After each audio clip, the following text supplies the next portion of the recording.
Hi, everyone. Welcome to Leisrealtalk. All right. I changed the subject of my live stream tonight last minute. So that's why there's a little delay. I was preparing for another topic, and then I saw this came up, and I had to talk about it, or I have to talk about it. So it should be interesting. Okay, so tonight we'll talk about two things. There, in the aftermath of Qinggang's downfall, there's another Chinese diplomat that I think is in trouble, although nobody is really talking about that in the West. Um, so we'll talk about that. China's ambassador to the U.S. I think is in trouble, and then I will talk about, interestingly, that it seems that Beijing is preparing a state mourning or a funeral for one of its top leaders. We don't know who that is, but that should be very interesting because, historically, the passing of a CCP leader has resulted in several major mass movement. So I think this piece of information is tremendously important for us to discuss. So okay, so first things first. Let's talk about China's ambassador to the U.S. I have a picture, so let's see. So this guy, he has only been here for what, 2 months? He's not long. He's only been here for 2 months, and the day when on July 25th, it was announced that he would miss his first major event as the ambassador to the U.S. In the embassy in Washington, D.C., due to a fall at the Aspen Security Forum.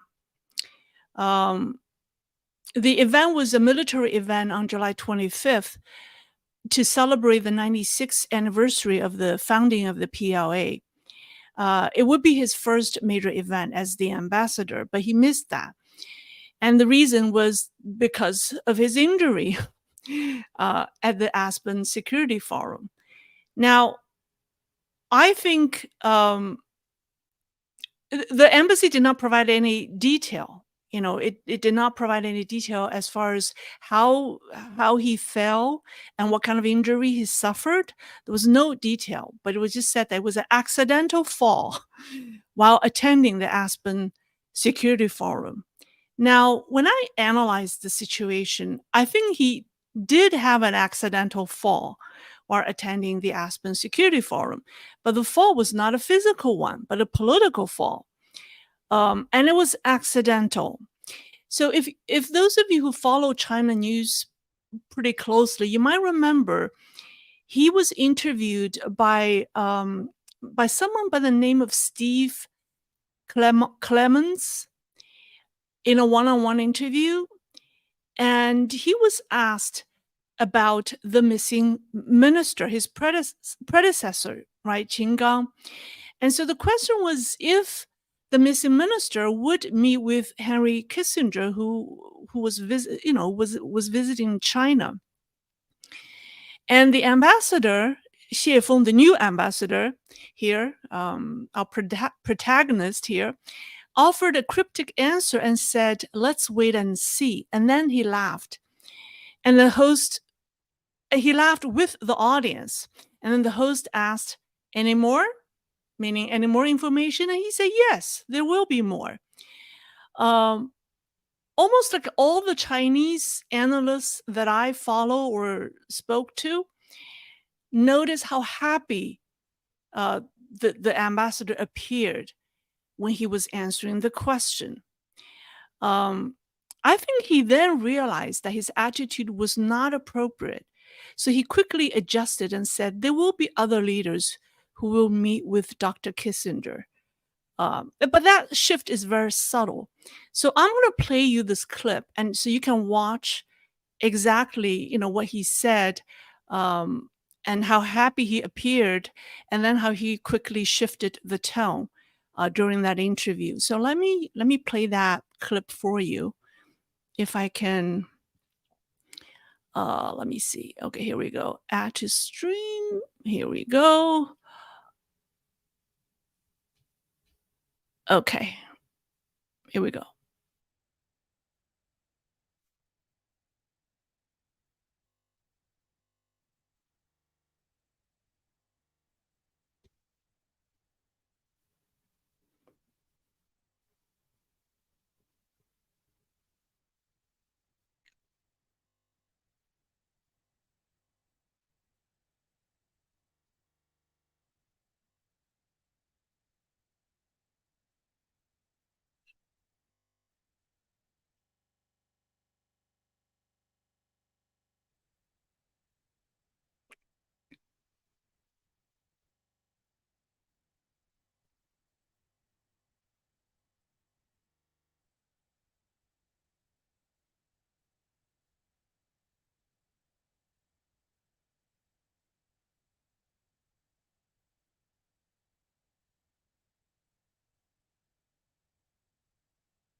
Okay, so that was the clip.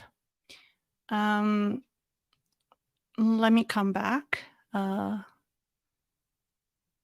So let me come back. Here we go.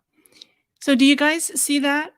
He said, "Let's wait and see," and then he laughed, and then the host said, "More and more."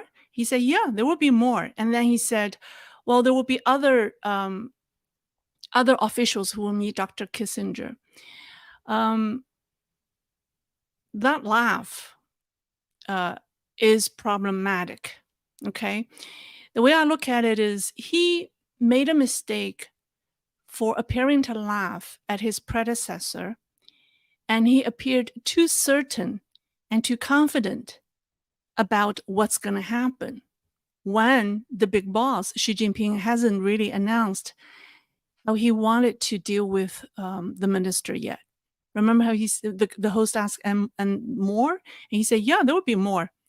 He looked so confident and so certain, and that's problematic. And worse yet, the Financial Times published an article on July 25th titled, here we go.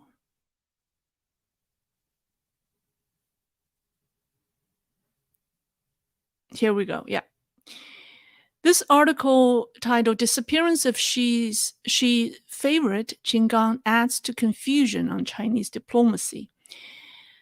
This article is problematic for the new ambassador Xie Feng because it mentioned that Qin Gang wasn't welcomed in Washington, and the Biden administration officials kept him at arm's length and viewed Qin Gang as uninterested in stabilizing relations.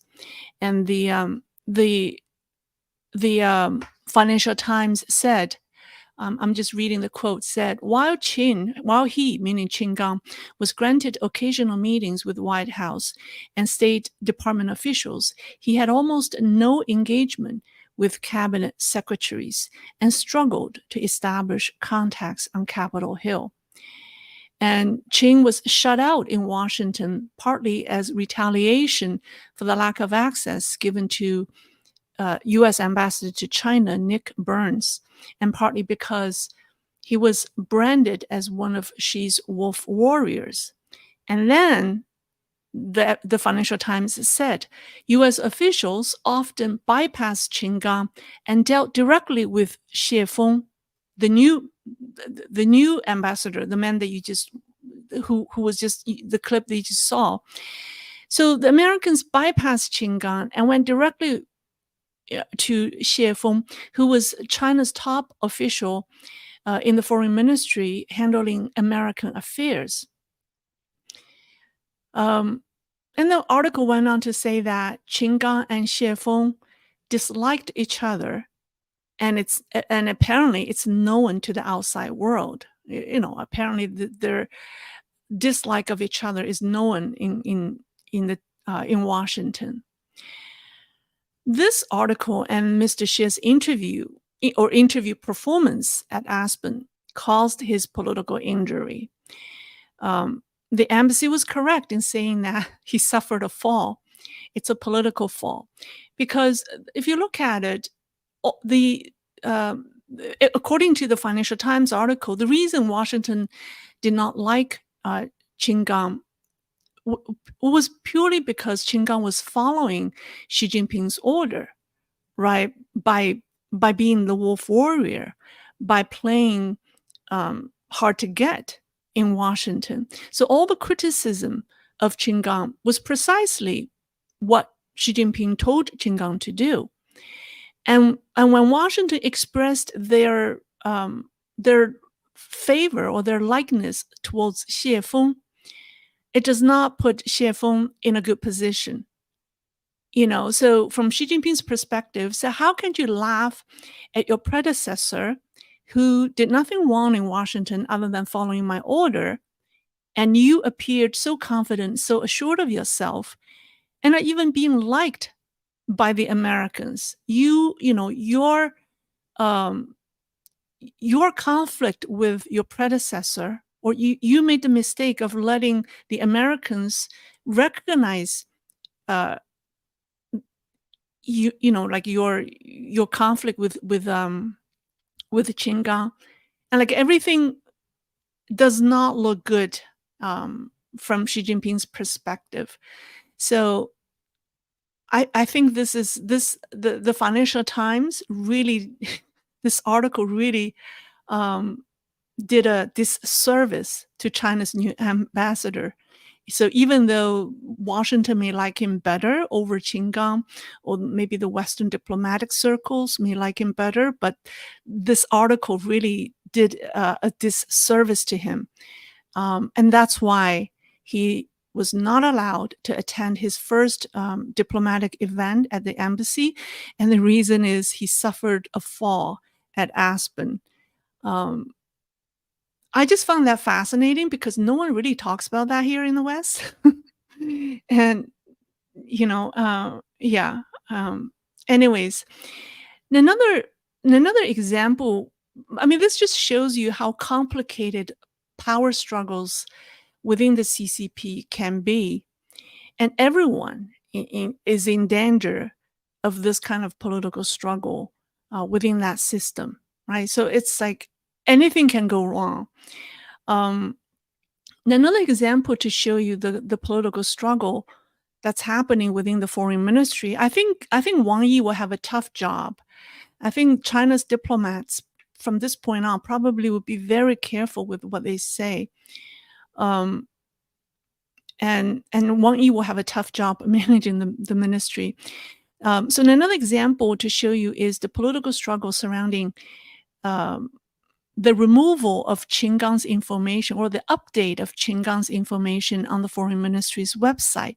So after Xinhua announced that he would be replaced by Wang Yi, the former minister's information, his name and everything, was completely deplatformed from the website, even though information about other former ministers were still kept on the website.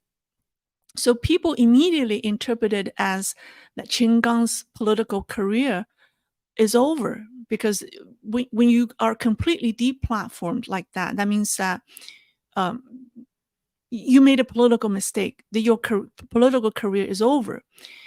However, then even though they removed Qin Gang, they did not update Wang Yi to make him the current not prime minister, foreign minister. So it's like, okay, they removed Qin Gang, but there's no replacement as far as who is the current foreign minister. The information is still not updated, and like it's stuck like that. So it feels like the webmaster made the first step was too egregious in removing all of Qin Gang's information, and then was like realizing that he made a mistake, or she made a mistake, and then didn't want to do anything. And then today, Qin Gang's information, his previous activities as a former minister, were all reinstated on the website. I actually have pages to show you. So this is what it was like on day one. It says, sorry, nothing can be found. Anything related to Qin Gang is gone. Nothing can be found related to Qin Gang. And then and then you see if you search, like all entries related to his previous activities were removed, but former foreign ministers' information were there. And then today, all removed entries were restored. And there were 6 pages of them. So this is page 1, and this is the last page, page 6. So what does that tell? What does that tell us? I think, sorry, this thing keeps falling. That means either the foreign ministry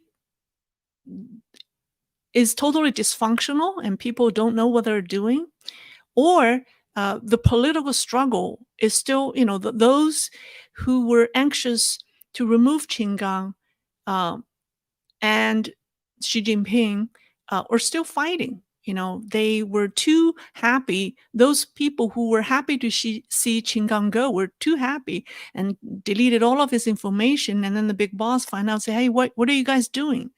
Why, he should be listed as a former minister. I'm not taking him totally off of the system. So then they realized they made a mistake and put him back. Anyways, but that just shows you these nuances is reflective of a ministry that's dysfunctional or political struggles getting out of control. Okay, so that's part 1 of my conversation. I just think this, probably people are not talking about this here, so I want to share with you that. Now, let's talk about the more fascinating information about a possible state funeral or state mourning rumor, right? This information came up today. Hold on, let me show you. Okay, so this post came out today, or actually yesterday on the 26th. A couple people are talking about their companies telling them to make their web apps in gray tone, like black and white, in gray tone. And they're saying that it looks like something big is about to happen. So then it started online rumor that someone important is dying. The reason it got so much attention is because last November, the same thing happened. So this was November 13th last year. And there was the same thing happened. People were saying that Baidu and other apps, major portals, Chinese portals, were asked to turn the color to gray tone because some big shot has died or it was dying. So there was this online poll to ask people to guess who was dying, and Jiang Zemin got the most vote. You see how Jiang Zemin got 40%, Xi Jinping got 32%, Hu Jintao got 16%, and others 10%. So they were right. Jiang Zemin was dying. So only because this happened, 7 months ago, 8 months ago, and it's still fresh on people's minds. So when they heard that some companies are telling their technical people to prepare their website to, change the color of the website to gray tone, so people start talking again. But this time it's like, who is dying? Well, when I heard this today, I called a friend of mine, and he apparently called some of his contacts in Beijing and asked them if such rumor is true. And people, of course we cannot. There's no way we could confirm that someone is dying. It's hard to verify, but that person did verify that the rumor is true. Like, it's widespread in Beijing among the government official, like in various ministries. People are, talking about some big shot is, in his deathbed, doesn't have, on life support and doesn't have a lot of time left. And they even said that the person's name has 3 characters. You know how Chinese names could have 2 or 3 characters? Like Xi Jinping has 3 characters and Li Qiang has 2 characters. So they say the person has has a three-character names. So then there's the guessing games. Well, who is that person? And well, based on what I can gather, there are three people that I think are possible. First is Qi Xing, who is Xi Jinping's mother, who was rumored to be dying last winter, and she's 96-year-old. And the second person is former Chinese Premier Zhu Rongji, who's 94 years old. And the third person is Hu Jintao, who's 80 years old. Now, of the three, Qi Xing does not have a three-character names. Her name is two characters. So only the two men here have three-character names. Hu Jintao is much younger. He's only 80 years old. Zhu Rongji, however, is very old, is 94. So now let's talk about what would happen in the event that these two men, are dying, or one of them is dying. Let's talk about Zhu Rongji first. Of all the Chinese premier, well, first of all, some people said because only people at the very top could enjoy the status of having a state mourning. You would have to be a state, like a CCP, a party secretary. You have to be the party leader, right? So the only living party leaders right now are Hu Jintao and Xi Jinping. But China's premier also has very high status. Although some people argue that the premier would not enjoy like a state mourning, like they don't rank as high, particularly when Xi Jinping has been in power. The premier's power has been reduced more and more. So some people argue that Zhu Rongji, or if a former premier dies, he would not enjoy the kind of a state funeral that former leader Jiang Zemin got last winter. So I don't know. I'm just giving you, the information that I gathered.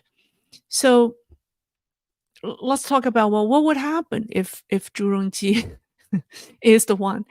So of all the Chinese premiers that ever existed since CCP came to power, Zhu is the shortest serving premier, with the exception of Hua Guofeng. Well, Hua Guofeng was only a temporary premier because he held so many titles. He was the head of the military commission. He was the head of the party. He was the president, and he was also the premier. So he was the only CCP leader who ever held all these positions in one person. So his premiership was only temporary because there was no one. So if we exclude him, he filled the premier's position for 4 years. So if we remove him, of all the other premiers, Zhu Rongji is the shortest serving, because Zhou Enlai served for decades. And then Li Peng, Wen Jiabao, and Li Keqiang all served 10 years. And then Zhao Ziyang served 7 years. Zhu Rongji is the only one who served only one term, 5 years. However, he is the most influential one since China started the economic reforms. He successfully lobbied for China to join the WTO, and he spearheaded China's economic reforms and is known as the economic czar in building a socialist market economy. Wen Jiabao and Li Keqiang followed his footsteps. So Zhu Rongji is perceived as such an important reformist, right? And with the way China's economy is deteriorating, and the predominant resentment in society over their financial prospect, or their country's financial prospect, Zhu's passing can trigger a political storm, or it can be used by Xi Jinping's political opponents to stage a storm for him, or again to oppose him or against him. So that's the significance of Zhu Rongji. Now, Hu Jintao, although he is considered the weakest CCP leader ever, his weakness is now perceived as his strength because people now see him as the most harmless CCP leader. His abrupt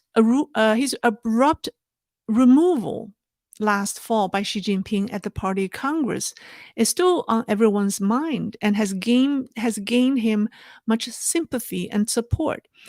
And now he's much younger than the other two. And at only age 80, which is a young age for a CCP leader to die. So if anything happens to him, if he passes at such a relatively young age, it can arouse a very strong sympathy for the reformists, right? People think, well, the poor guy suffered. The poor guy probably suffered from the removal from last fall, and he died so quickly, right? I mean, just think about the drama that people still remember from last fall. They're like, wow, he died a few months later. It will really trigger a sympathy, a very strong sympathy towards him and towards all the reformists that he represents. And people may call for a political reform. And similarly, it can be used by Xi Jinping's political enemies to stage and strong opposition. Now, historically, the passing of Chinese leaders have resulted in two, or the passing of, I shouldn't say Chinese leaders, I should say CCP leaders, have resulted in two mass movements. And the first was in the passing of Zhou Enlai in 1976. This happened between April 4th and April 5th during the Qingming Festival. At that time, a large number of people in Beijing gathered in Tiananmen Square to mourn the passing of Zhou Enlai, then premier, and expressed their discontent with the Gang of Four and also Mao Zedong.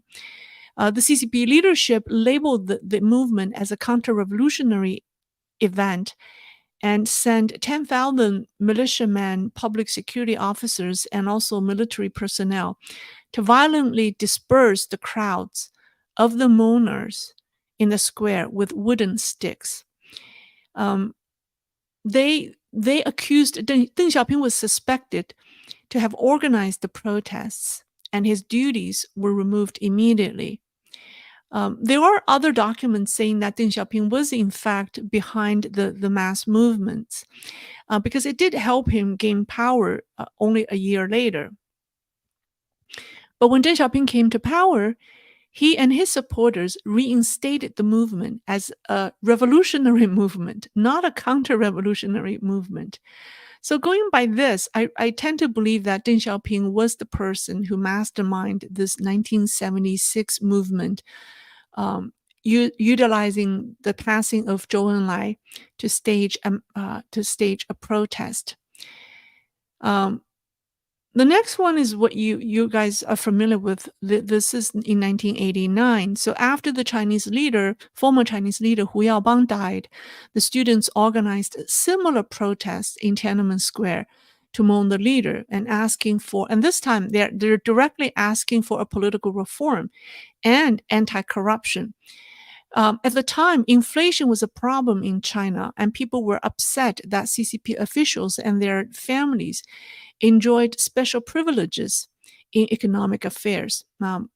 China was just opening up, so there were elements of market economies that were introduced, but the ones who benefited from those early policies were the CCP officials and their families. And so ordinary people were left out, and they weren't happy with inflation. So so this time people sent a very clear political message. They want political reforms, and they want to have freedom and an equal, fair share to the economic well-being. And the movement quickly spread throughout China. And people directly ask for freedom and democracy, as the Statue of Liberty is shown here. This movement, as far as I can tell, is really spontaneous. And however, the you know that this movement resulted in a bloodshed known as the Tiananmen Square massacre. And this time, Deng Xiaoping ordered the bloody crackdown, right? Even though the movement is very similar to the one he organized when he obtained the power. This time, he ordered his opponent only used wooden sticks to disperse the crowd, but he used real gun, and tanks to open fire on his people. So now the question is, will the passing of one of China's leaders trigger another mass movement similar to these two movements? Judging by history, and judging by the way China is going economically and socially, I think it's highly possible. That's why I want to discuss it tonight, even though I cannot verify if the rumor is true. But I tend to think that people don't have any ulterior motives in telling such lies because, I mean, they're just ordinary people telling each other that their bosses are telling them to prepare the website to change the website to be gray. And I mean, what kind of conspiracy theory can can that be, right? I mean, and also people will quickly find out if that's true or not. Now, if let's say that's true, that someone is seriously dying, um, I don't think Xi Jinping will announce anything while the World University Games is going on in Chengdu from July 28th to August the 8th. He does not want that. He will be. It's actually already happening in China right now. It's already the 28th. So he will be at the opening ceremony. The entire city of Chengdu is on semi-lockdowns again. People are not allowed to go out, and the government deliver food and daily necessities to people's homes to prevent them from going out. So the city is being put on semi-lockdown again, just to prepare for the games. So, anyways, I think if that's true, I think Xi Jinping will wait until the games are over to announce anything, that the passing of a former CCP leader. So that's just my what I can gather for today. It's short, but that's what I have. Alrighty, let me see if people have questions for me.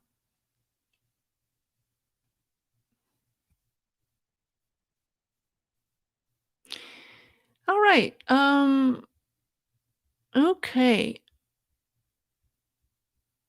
Yeah, these are just information here and there. The reason I picked these topics is I know you probably are not hearing that from the mainstream media. Let me see if people have questions for me. I'll go through the super chats first. From Sir Humphrey, thanks, Lei. Enjoy the live stream. Thank you, sir. All right, let's see. Okay, let me see. If you have questions for me, put my name in the front so I know it's addressed to me. Otherwise, there are a lot of lively exchanges here. Let me see. People have questions for me. From Steve Cam, fascinatingly, you have an amazing ability to pick up the subtle intricacies that drive the Communist Party machine. Much appreciated. Yeah. Well, when I saw Xie Feng's interview at Aspen, the way he laughed, the way he answered the question, I immediately smelled some trouble for him. I mean, I think the way he answered the question is not within the norm of the protocol of how a communist, how a CCP diplomat would answer. And how could he appear so certain? Let's wait and see. Of course, there will be more. Before the big boss has even made up his mind on what to do. I mean, this is a big no-no. So he appeared too confident, too eager to share, And then I think he quickly realizes that. So, but that's too late. And then the Financial Times was not helping him at all. From Skunks Riot. Hi, Lei. Good morning here in Manila. Samsung has invested heavily in Texas for manufacturing microchips, 2 to 3 more factories now constructed. Your thoughts about what will happen to Taiwan when this happens? Well, I think Taiwan and um, TSMC cannot be replaced. I think haven't I read somewhere that the TSMC already find it very difficult to set up factories in the United States because I mean there are different, it would be very difficult for them to recruit talents in the US. Work ethics and the kind of talent that they draw are more readily available in Taiwan as opposed to the US. And it would make it very costly in the US. So I don't think TSMC can move its factories out of Taiwan and be equally successful elsewhere. So if that's the case for TSMC, I think Samsung probably will run into the same challenge. So I don't know. I mean, these factories could be built, but how successful they will be in this in maintaining the supply chain, the steadiness of the supply chain is yet to be seen. So I don't know. I tend to agree with the view that if these Asian manufacturing giants move their facilities out of Asia, like South Korea and Taiwan, to the United States, how efficient they will be is I'm not so certain. I think is yet to be seen. All right, Ed, lettuce salad. Why are there not more women in the Politburo? Well, do you think when Chairman Mao said that the woman holds half of the sky, do you think the CCP leaders really believe that? I mean, the CCP always preach things that they don't practice. So I'm not surprised that there are no women in the Politburo. Ed C. Will Italy renege on its participation in the Belt and Road Initiative? I hope so. They're better. Why does it want to be the only G7 country in the Belt and Road Initiative? It doesn't gain Italy anything. Um, Andrew Henry Lay, with the bad economy in China and the youth unemployment, how likely is about coup attempt? Um, well, any coup attempt would not be the result of bad economy or youth unemployment because because by definition of coup attempt, it will come from other factions within the CCP, right? So there will be either maybe it's from the PLA, maybe it's from other um, CCP factions. And do these people really care about China's economy and the youth unemployment? I don't think so. I think it's just a matter of power grabbing.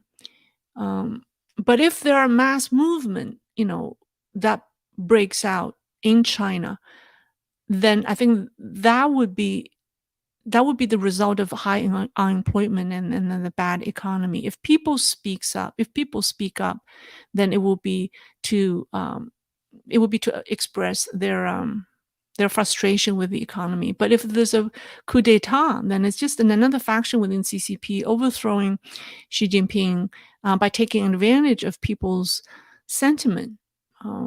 But I don't really think, unless the new faction, you know, denounce CCP or get rid of the Communist Party, the communist regime, then there will be real change. Otherwise, it's just changing hands from one CCP leader to another. What difference does that make? All right.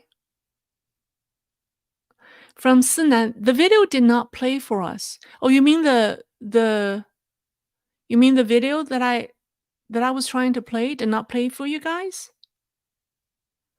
Really? Well, I was surprised. I thought that it played. Um, the video did not play. Okay, let me try to play that video. Oh, I see why it did not play. Okay, let me play that again. Because I did not add to screen. That's why. My fault. Okay, so let me play that video again. Uh, Here we go. I'm so sorry. I have to go to 220. Here we go. To bring this relationship back to the right track. Well, we know he met Wang Yi. We know he met the defense minister, who we have not had a lot of meetings with defense. Any chance he met Qin Gang, the foreign minister? Well, let's wait and see.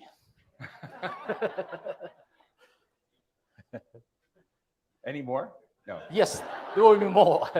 I think there will be other Chinese leaders who will be meeting with Dr. Kissinger. Well, we will do this. We are interested in the former foreign minister. Well, I shouldn't say former, the current foreign minister, the previous ambassador. He spoke on this stage last year. Ed Luce interviewed him, and just would love to hear how he is. And so I thought maybe he was doing secret diplomacy, and Henry Kissinger was over engaged with Qin Gang, but that hasn't come out yet. So if that has happened, I hope you'll give me the scoop.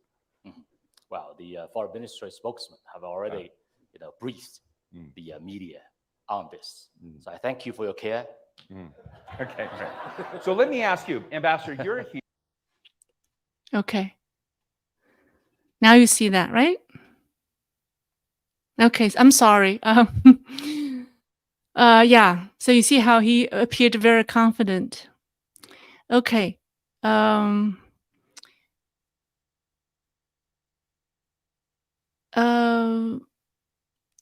Okay, from Mitsu, what's your thought on the Korean guys selling IP to the Chinese who got caught by the Korean government and charged with treason, I think? Well, I think people shouldn't do that. Why would they want to sell their country's properties, to the Chinese? I think it's just very short-sighted. Let me see. Any other questions? There appears to be a lot of questions. Nutrition at home. Aren't your family or friends in danger because of your channel? I hope not. Why? I mean, if you think about danger, there are a lot of people who ask me that question. But if you think about danger, then everything we do could be dangerous.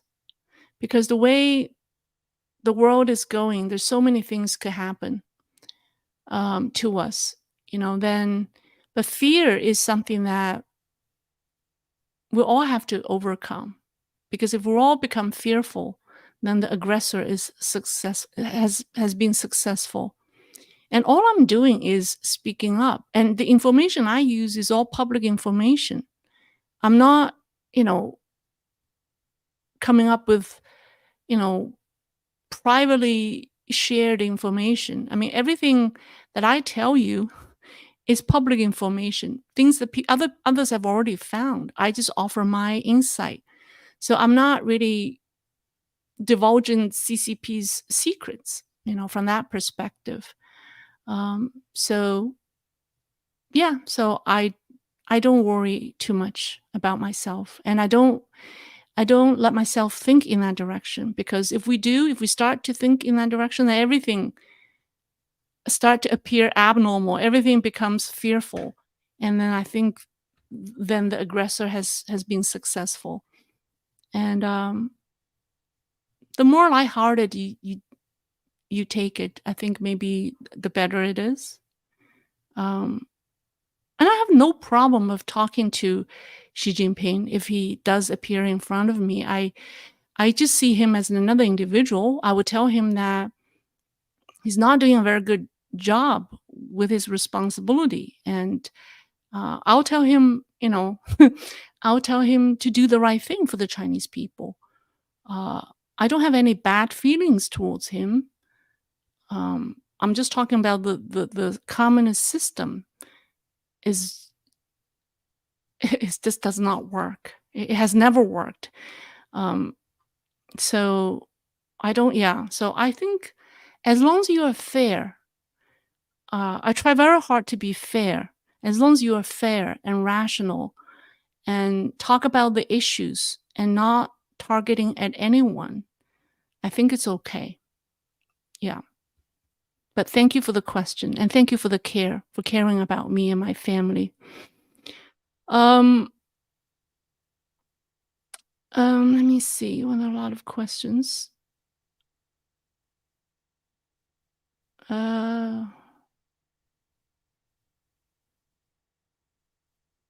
From a vegan T-Rex, like, what's the likelihood of the propaganda machinery being used to turn against the CCP? Well, it's likely, I think the propaganda machine would be it's already very confused, as far as what to filter, like what to filter, what not to filter. Sometimes, it has to filter things. Like, for example, in this latest scandal, like anything to do with Qinggang was filtered, and anything to do with the woman is not filtered. But then they're really involved in the same scandal. So how can you filter one or the other? I mean, it's just, I think the more restriction, the more rules these apparatus puts on, the more control these apparatus puts on people, the more rules it sets, it will find that it will get itself tangled up, in the end, because it's just not sustainable. From Ed C. My 25-year-old friend from China never heard of Zhu Rongji. Do the young people in China not know much about CCP history? Well, that's interesting. But then he's 25 years old. Zhu Rongji retired in 2003. But still, he would be only a few years old, right? Yeah. So if he's 25 years old, he was born in 1998, and Zhu Rongji, by the time Zhu Rongji retired, he was only 5 years old. So of course he has not heard about him. Yeah, and Zhu Rongji, after he retired, he became very low key. He stayed out of politics and limelight, and that's why people have not heard about him. All right. Okay. From Mitsu, I hope you will interview Richard Wolff and debate him someday. Okay. I'm not very good at debating, but I'll try. All right, let's see. Any other questions? From Boy Kachina. Thank you. Thank you. Let's see. Oh, here's a Poindexter Flex. I'm American and my wife is countryside Chinese. We're not people of privilege in any way. My daughter is an average student at best. Is the education here in China worth anything? Is the education here? You mean where? In China? Or here in the US? I think it sounds like you're in China with your family. If I were you, I would, as imperfect as our education system here is, I would move here, because the schools in China are just so horrific, and there's just so many scandals in China. I mean, we just heard the gym of one high school collapsed, right? And then the local government is preventing the parents from seeing the bodies of their children, and it's just, you hear these horrendous story one after another. I think if you're American, take your family and come here. You just have you have a better life here. That's just my view.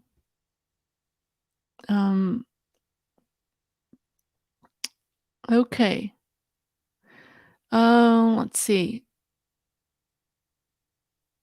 Well, there are a lot of comments. All right. From Poindexter, my wife, what is it? Sorry, it just disappeared on me. She said, "My wife wouldn't allow it. She's scared of America." Well, then you have not done a good job in telling your wife how great America is. If she loves you, you're American. Why is she afraid of America? Why does she marry an American if she's scared of America? Right? So she should not be if she marries American. And if she is, then there's something that needs to be worked out. That's just my opinion. All right, I think I'm offering marriage counseling here, not geopolitical analysis. I'm offering marriage counseling here. I just realized that. All right. Somebody asked me, Lei, when will Qinggang be removed from the state council? I don't know when.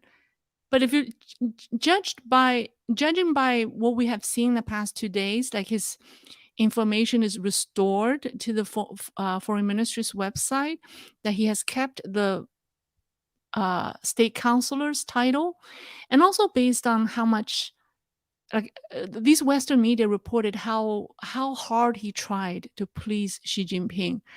I really doubt that he has committed some serious political crime against Xi Jinping. So I tend to think that he can be the foreign minister, but he will probably do okay otherwise. So I don't know if he will be completely removed from the state council. So okay, alrighty. From Point Dexter Flex, we married pre-Xi Jinping era, and the gun violence that has gotten worse has seeped in. You mean the gun violence here in the United States has seeped in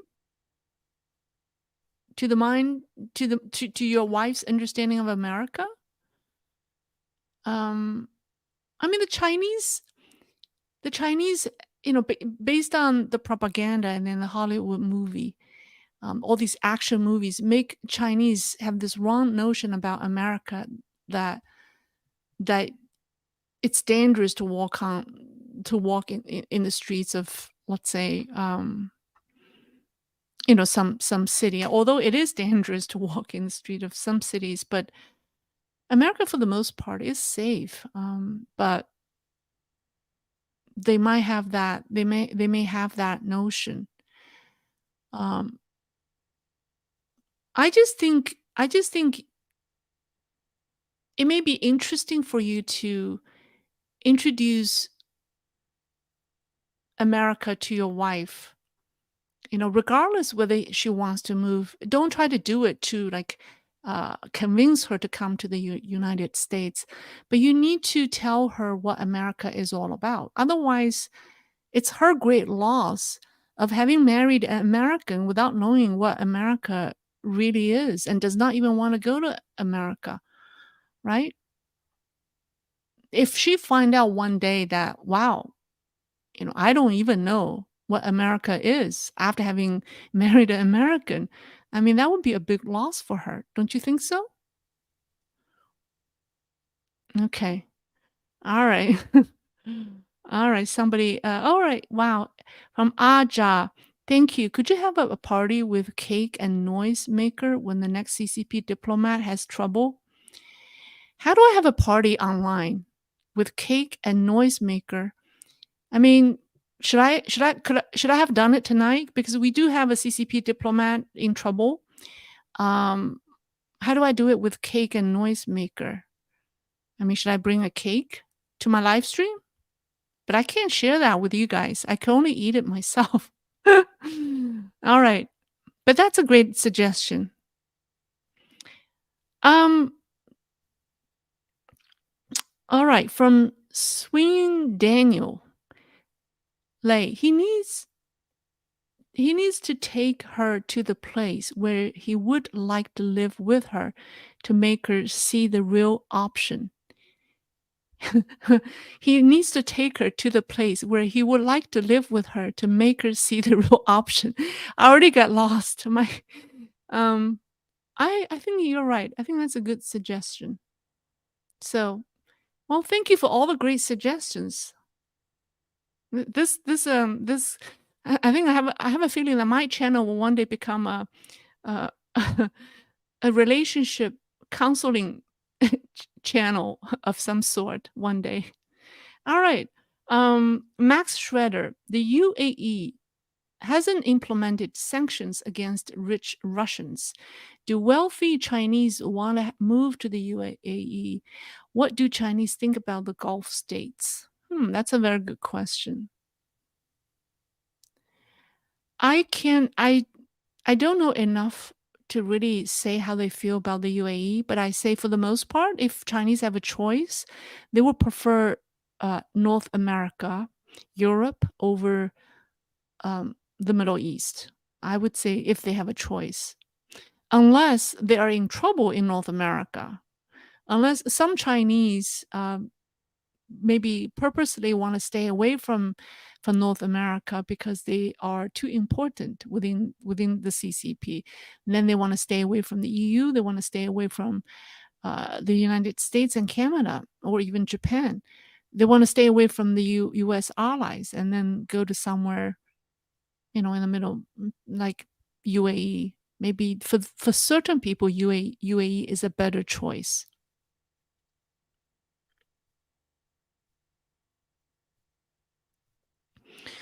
Okay. Like you could have a cake party and be in live chat with us. Okay. All right. Okay. All right. I'll think about it. All right. Okay. I'll take one more question.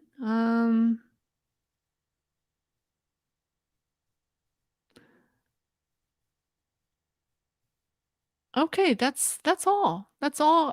That's all the questions for me, I think. You guys are giving very good suggestions to each other, I think. That's all the questions I see. Well, thank you very much for joining me. I have this Saturday, please join me. I have a very interesting topic that I wanted to talk about tonight, and I'll reserve that for this Saturday. It's about the spy wars. I think there's a spy wars between the US and China. It's a very complex topic, but I think it's something definitely worth digging into. So stay tuned for Saturday. Okay, I'll see you then. Thank you very much. Bye-bye.